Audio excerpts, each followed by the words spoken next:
Hello, this is the backstory of my OCs. They're in the same universe as FNaF. Keep in mind that this is also my take on the FNaF universe itself. So, if you disagree with something, then just see it as an AU. Well then, let's start with the story. It starts in a hospital. Lying in the bed is a boy, Luca. On his bedside, a man, his big brother, Victor. Luca was very sick. He didn't have much time left. Victor was paying for the bills with his job as a police officer. The parents were already dead. All they had left were each other. Victor searched for any way to save his brother, but there was nothing the doctors could do anymore. So, going to work with a grey cloud above his head was the only thing he could do. A colleague asked him for help in an interview. Looking at the files, it was about a business owner who created weird animatronics. But he wouldn't answer the questions properly. So Victor went in, alone, to talk with him. He soon realized that this Mr. Afton would not budge. But before he left, that man spoke again, asking him why he's so sad. Victor remembered reading that the man lost his son, so talking about his brother could create a trusting bond, and he would maybe answer truthfully. Before he told him everything about his brother, he turned off the recorder. Afton just nodded like he understood what he was going through.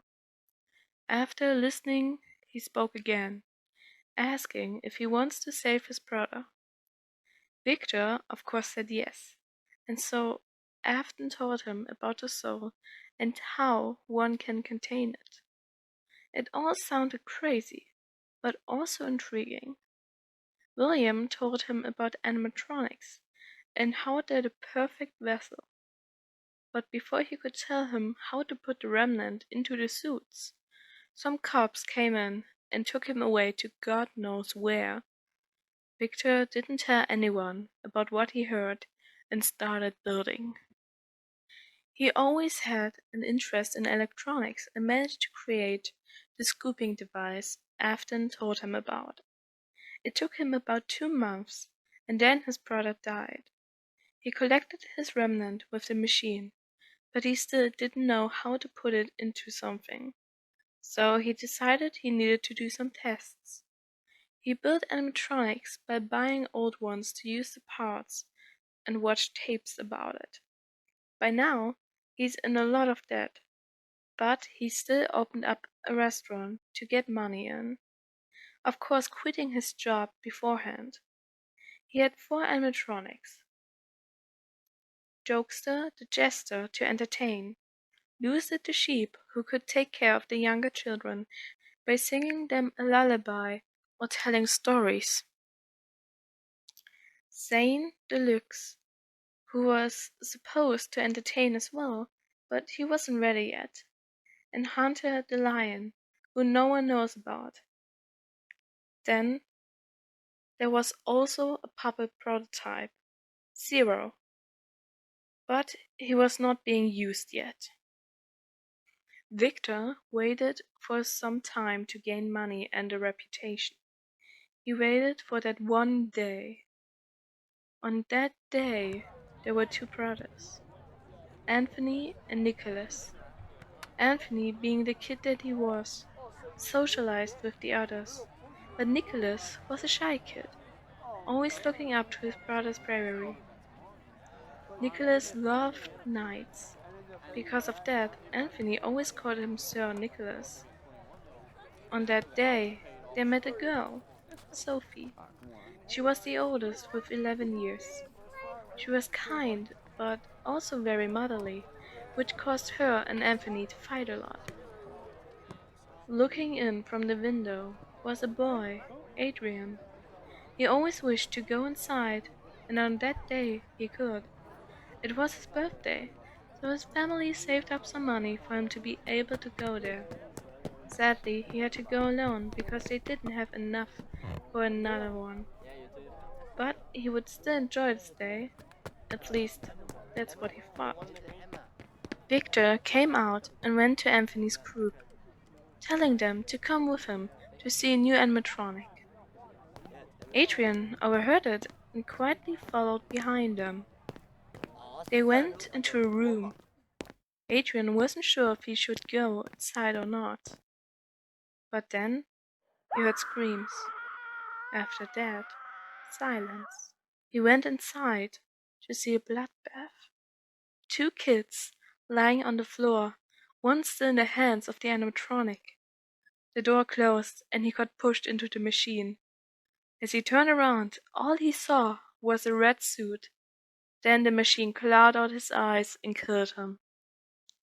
Victor proceeded to contain the remnant and got rid of the bodies after closing hours. He now had to figure out how to put the souls into the machines. After some hours, he gave up, just now realizing what he had done. Then he threw everything off the table, the souls included, which landed on the animatronics. But he didn't care. He went home and had a mental breakdown.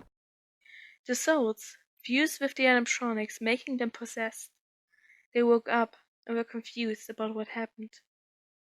They pieced it together after looking around, finding notes and blueprints. Adrian, who possessed Zane, noticed that he couldn't see properly, which made him panic, and then he bumped into the table, knocking over another soul which fell onto a hunter. The others helped him calm down, and together they went to the exit. But they couldn't leave. It was the programming which denied them. As soon as it hit 6 a.m., they couldn't move anymore and were brought back to the places by the employees. For days they waited for the red man. They moved around at night to find him, but he never came back. The employees begged Victor to come back and fix the animatronics. At some point he did, but there was nothing wrong with the programming. He stayed all day to make sure. Then, after midnight, he went to the secret basement to look at some notes again. After cleaning up, he noticed that Lucas' soul was missing. In panic, he searched for it and then saw the other containers being empty. Suddenly, it hit him. As he turned around, he was surrounded by his creations. All he could do was scream at them to go away, and he apologized. He explained why he had done it in hopes of them understanding. Then he heard a familiar voice telling him that there is no excuse for what he did. Next, he saw Hunter, also being possessed, and he knew by who. Victor was so happy that his brother was alive again that he almost didn't notice the others closing in. He ran into another room, the scooping room. The others followed and now he was trapped. They wanted to kill him. Luca couldn't do anything to stop them. He also wasn't sure if he even wanted to. This was unforgivable. But then Nicholas, who possessed Zero, who they all called Sir Zero, puts himself in front of the red man, telling them that killing is wrong. They started arguing about wanting to be free. Zane just stayed out of it, because he didn't care for Victor's death. So he backed up and bumped against something. All of a sudden, the scooper moved, pushing through Victor and Sub-Zero several times. Then it stopped. Victor was clearly dead, but they didn't feel free. Sub-Zero stood up, and all he could say was that the red man is still alive, and that he's not alone. The scooper killed Victor and put his soul into Sub-Zero. Now Nicholas has to detain Victor because there's nothing more left of his soul than evil. So, this was it. Now I answer some questions that might come into your mind. Why do Victor and Luca have white hair and red or purple eyes? They are both albinos. Those are people with white hair, skin, and sometimes red or purple eyes. I don't know if it's possible for siblings who are both albinos having different eye colors, but this is just a fictional story. Why did Afton tell Victor about the remnant? Well, Afton could relate to him and wanted to help him. Also, he could see that his secret was safe with him. Why did Victor believe him? It was his hope that drove him, and after successfully extracting the remnant, he couldn't stop. Why did Victor create a puppet? He of course looked at Afton's work and got inspired. By the way, Jokester and Lucid are both after Funtime animatronics. Zane and Sir Zero are toys, and Hunters like the originals or nightmares. How wasn't he found out by the cops? Well, he was a cop himself, so he exactly knows how to cover up a crime. Why can't Zane see properly? Zane wasn't a finished animatronic. He needed eyes, and when Adrian died, his eyes were clawed out, so that's why he can't see, even as a soul. Why did Nicholas defend Victor? He's a fan of knights, who he thinks are heroes, and a hero should be good in any way. That's why he finds killing wrong and defended him. What happened after all of this? The restaurant got shut down, and the animatronics were sent to a warehouse.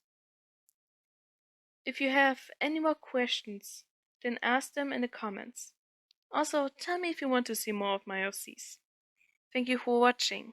Bye bye.